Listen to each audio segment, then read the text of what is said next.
네, 자 이제 국가직 9급 해설 강의 두 번째 시간입니다. 이제 9번부터 20번까지 이 두 번째 강의로 마무리하겠습니다. 이제 소설이었고요. 역시 현대소설의 오정희의 중국인 거리라는 소설이 나왔습니다. 본데 이게 2004년 수능에 나왔던 소설인데요. 여류 소설가이고요. 또 우리 소설에서는 그렇게 많지 않은 성장 소설입니다. 내용에 비춰보면 이제 인천의 차이나타운이라는 거 있잖아요. 그래서 6.25 전후에 그 전부터 형성이 되어 있었다라고 합니다만 거기에 6.25 전후를 배경으로 하여서 이 어린 소녀가 정신적으로나 신체적으로 성숙해 나가는 과정 등을 다루었던 성장 소설이고요. 1인칭 주인공 시점입니다. 자, 하지만 역시 우리가 시험에서는 배경 지식 없이 제일 먼저 처음 보는 소설이었다라고 하면 뭘 찾아야 되는 거예요? 바로 인물 찾아야 되죠. 또 나는 하고 이제 나라는 게 이제 있는 위치부터 빨리 확인해도 좋겠죠. 자, 올라서 이제 어머니의 가르침이 있었어요. 가서 고기 좀 사와라 이렇게 했는데 예전에는요 이제 돈이 많이 없었기 때문에 어린아이한테 심부름 시킬 때에도 약간 막 주의사항을 강해줬다는 거죠. 어떻게? 야, 적게 주거든 애라고 조금 주느냐 이렇게 말해라 이렇게 이제 가르쳐 주기도 했고요. 또 비계는 말고 살로 주세요 이렇게 지금 한 거예요.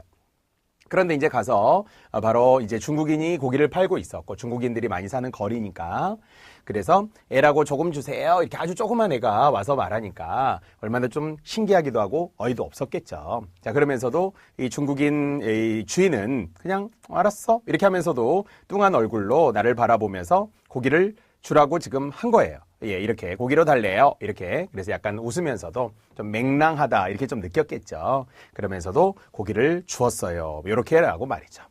자, 이제 이 부분만 가지고 알 수 없는 것이 있었는데요. 어떤 복잡하거나 긴 문제처럼 약간 우려되는 내용이었습니다만 정답은 엄청 쉬웠죠. 자, 왜냐하면 어디를 보아도 시간적 배경은 나오지 않았죠. 보통 우리가 시간적 배경이라고 하면 계절도 포함이 되고요. 봄, 여름, 가을, 겨울도 있으면서 아침, 점심, 저녁, 밤, 새벽 이런 게 시간적 배경인데요. 어디를 보아도 없어서 그냥 푸죽간에 가서 그냥 고기를 달라고 해라 이런 정도만 있었고요. 또 공간적 배경은 당연히 제목처럼 중국인 거리라든지 중국인이 하는 푸죽간이라는 고깃간이라는 것이 있긴 했지만 또 그렇다고 해서 그게 어떤 역할을 하는지까지도 아직은 딱히 뭐라고 나온 건 아니죠. 그래서 공간적 배경은 세모이라 할지라도 시간적 배경 또는 그 역할까지도 아직은 딱히 말하지는 않았다 이렇게 보입니다. 다만 어머니가 주의사항을 준 걸 그대로 가서 했잖아요. 애라고 조금 주세요 이런 거 했잖아요. 그래서 수용한 거고요. 어머니의 태도 역시 마찬가지로 야, 너 가서 말이야 꼭 그렇게 말해야 돼 이렇게. 왜냐하면 먹고 살기가 좀 힘들었으니까 이런 것도 우리가 알 수 있었고요. 중국인이 보여주는 약간 웃음이라는 게 있었잖아요. 좀 맹랑한데 이런 거 하면서 키도 작은데 조그만 아이가 와서 여자아이가 와서 이야기를 하니까 그런 게 조금 약간 어이없었겠죠. 이런 정도의 정서들도 확인할 수 있었습니다. 자, 뒤에 내용까지도 설명해 드렸고요. 공간적 배경은 짐작할 수 있을 뿐 시간적 배경은 드러나지 않았다 이렇게 했습니다. 자, 답은 3번입니다. 자, 이제 10번입니다. 자, 일치 문제인데요. 역시 지문은 좀 길었지만 정답은 상당히 쉬웠다 이렇게 봐야 되겠죠. 특히 우리가 언어를 표현할 때 언어와 생각의 관계 등을 항상 이야기하잖아요. 그러면 언어를 통해 생각을 표현할 것이에요. 보통 언어라는 것은 수단이 되는 거니까. 근데 어떤 것이 더 넓어요 라고 말한다면 일반적으로 생각이 훨씬 넓은 거죠. 그래서 이 글에서도 설명하기를 생각을 언어로 표현하긴 하는데 또 언어가 아닌 것도 있다 이렇게 돼 있었죠. 꼭 우리가 언어로만 표현할 수 있는 건 아니에요.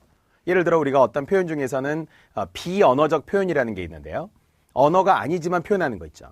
예를 들어서 동작, 행동, 표정 이런 거 우리 마임하죠. 판토마임이라고 하는 이런 것들은 언어 없이도 의사를 전달하잖아요. 그래서 생각이 언어보다 크고 반대로 언어는 생각보다 작은 영역에 들어있겠죠. 자, 이런 정도를 충분히 우리가 글 속에서 예견할 수 있어요. 생각과 말은 떨어질 수 없는 관계, 우리는 불가분의 관계, 때려야 뗄 수 없는 관계라는 표현이 친숙하죠. 자, 그런데 이제 깊은 관계이기는 한데 이게 쌍둥이라는 것이 아니다라고 글 속에서 말하고 있어요. 그러면서 글쓴이가 옹호했던 내용은 생각이 크고 말은 생각 속에 들어가는 작은 그릇. 제가 이미 다 여기다 설명을 해놓은 거죠.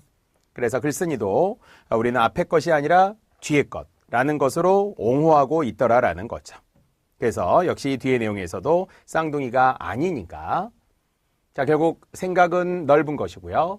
말은 일부분입니다. 자, 물론 그러나 그래도 또 언어가 중요하잖아요. 그래서 언어로 전달되지 않으면 안 돼. 언어로 정확하게 전달돼야 오해의 여지가 없는 거잖아요. 그래서 생각은 이 동생, 즉 언어를 말하잖아요. 언어의 신세를 지지 않을 수 없어요. 그래서 결론적으로 그러므로 따라서 이런 여기 이제 결론을 여기다 준 거죠. 말을 통하지 않고서는 생각을 전달할 수 없는 것이다. 그러니까 생각을 전달하는 언어의 중요성을 이야기하는 거죠. 생각이라는 것이 더 크긴 하지만 언어가 매개가 되지 않으면, 언어를 수단으로 삼지 않으면, 언어로 표현되지 않으면 생각을 정확하게 전달될 수 없으므로 언어가 중요하다, 이런 이야기죠. 자, 그런데 이제 일치하지 않았어요. 실제 시험이라고 한다면 저는 어떻게 많이 설명하던가요? 적절하지 않은 비문학은 3, 4번의 답이 많다. 제가 이런 이야기 많이 하잖아요. 자, 3번 할까요? 불가분의 관계 당연히 인정했고요. 자, 그런데 말을 통하지 않고도 얼마든지 생각을 전달할 수 있다 그랬던가요? 아니죠. 말을 통하지 않으면 생각을 전달할 수 없기 때문에 이 중에 부정이니까 반드시 말을 통해야만 생각을 전달할 수 있다. 이렇게 글쓴이는 본 거예요. 그러니까 분명히 생각은 컸지만, 형이지만 언어가 없이는, 동생이 없이는 형이 존재할 수 없다. 이렇게 말했잖아요. 그래서 4번은 글쓴이의 생각과 전혀 관계가 없는 오히려 상반된 내용이라고 볼 수 있습니다. 특히 뭐뭐하지 않고는 뭐뭐할 수 없다. 즉 뭐뭐해야만 뭐뭐할 수 있다. 이런 표현 자체와 마지막에서 말 없이도 생각을 전달할 수 있다. 이런 표현 자체가 모순되는 것을 알 수 있습니다. 자, 나머지 말이 좁다라는 것은 생각이 넓다라는 이야기죠. 반대로 항목을 준 거니까요. 매개체 맞습니다. 아까 3번도 설명을 한 거죠. 시간의 문제라면 불필요하게 다 읽지 않았으면 좋겠습니다. 중간 이후부터 읽으시고요. 보편적인 내용이잖아요. 언어와 생각의 관계라는 것은 충분히 우리가 알만한 소재였으므로 그것을 좁혀서, 그리고 마지막 쪽에서 일치 문제니까 시간을 줄이는 게 더 좋은 전략이 될 수 있었습니다.